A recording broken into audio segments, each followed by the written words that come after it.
Hey you guys, what's up? It's been a long time. So, we are actually here today in Taipei. This is my second time coming here. Actually, kahapon lang kami nag-book together with Mommy and Adina over here. So, we're gonna be spending 5 days here in Taipei. So, today is what? August 29. So, we're just gonna be doing the same stuff actually. Roam around the city and just really bringing it to places. So, yeah guys, if you can, join with us. Let's go. Bye-bye. Bye-bye. Bye-bye.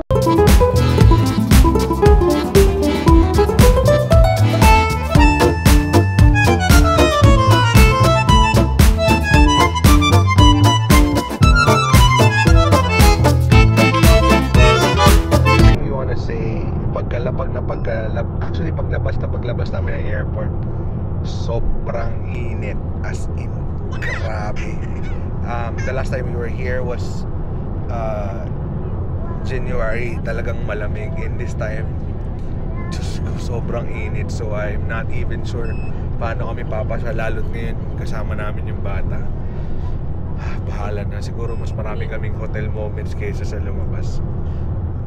We are here in Ximending area. So, kakadating lang namin. Yan, medyo sentro talaga tong hotel na nakuha namin. And we're booked in Liho Hotel.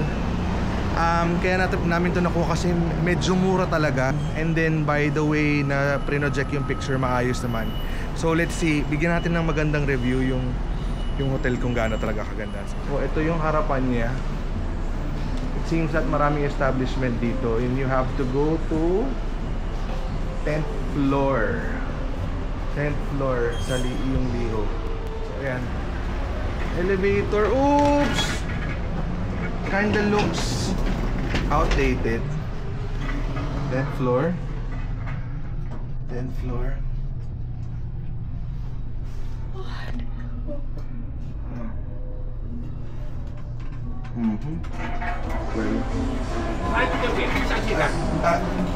Going up. Thank you. No, going up. So, ayun. It seems that's weird.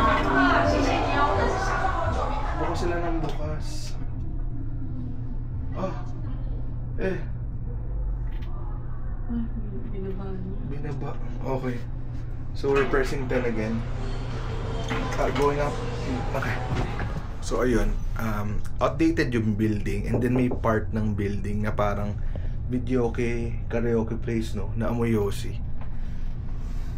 Pero let's see yung 10th floor, ha. Tignan natin yung 10th floor. Here. Hi,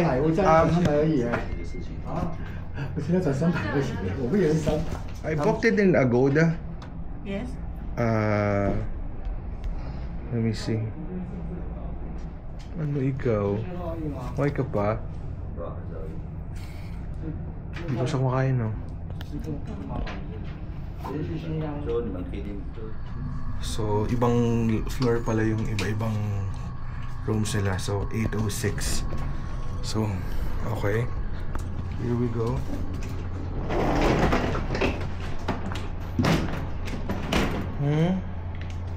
Really smells old. Doesn't look good.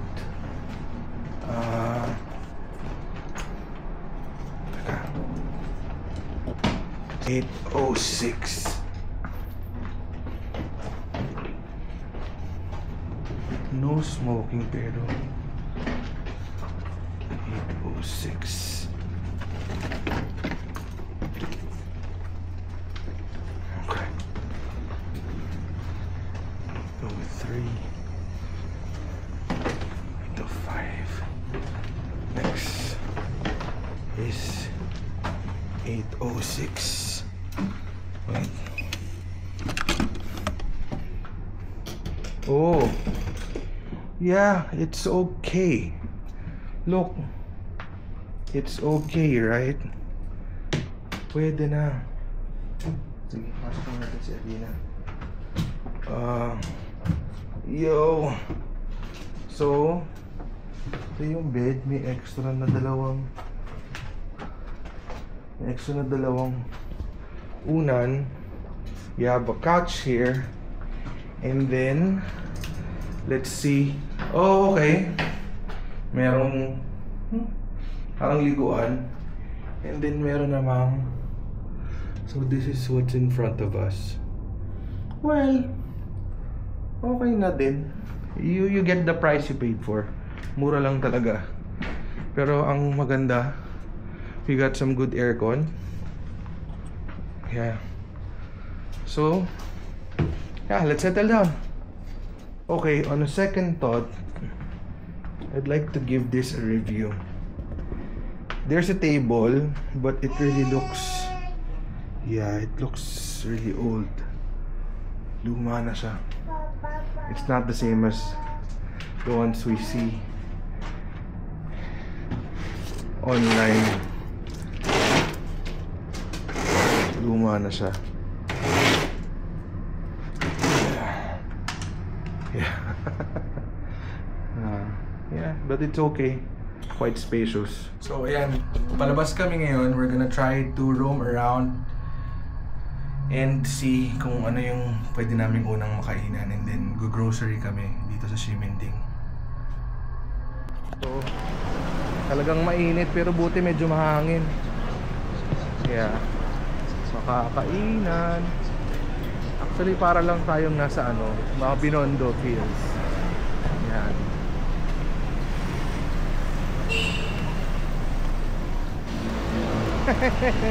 Hi daw, hi. Hi. Hi. Hi.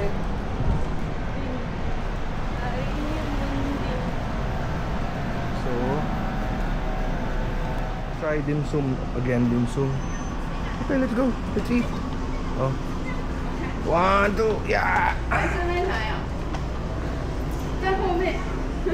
Oh. You want that? Yeah. Okay. 85.75. Okay. What do you want? 285. Two. Okay. This one, what's this? Chicken? Okay. This one? Fish. Fish? How much?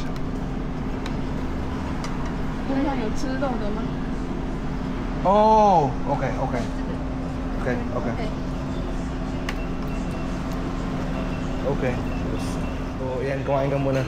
7-Eleven lang ako bibili ng ano. Ano ka, Adina? Hanap na nga lang kay Adina sa labas.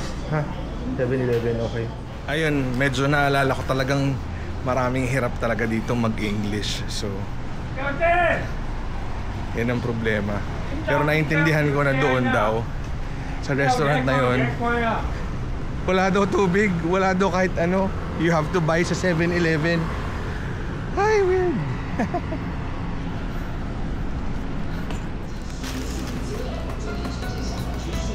Sarap naman. Para siyang shabu-shabu pero Hindi, para siyang ano yung fish cake.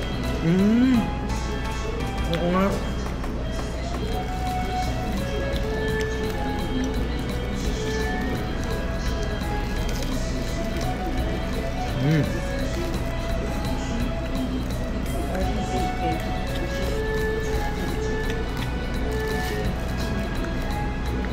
Spicy ito?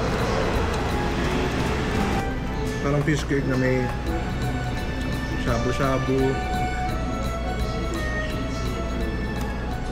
Boom. Here in Ximending. Dito tayo dumaan. Well, ito.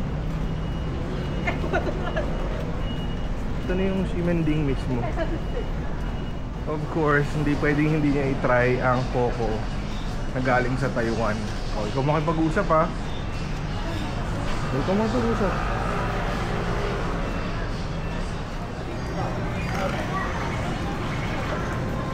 Right. Ganun siguro dito. Ha? Of course.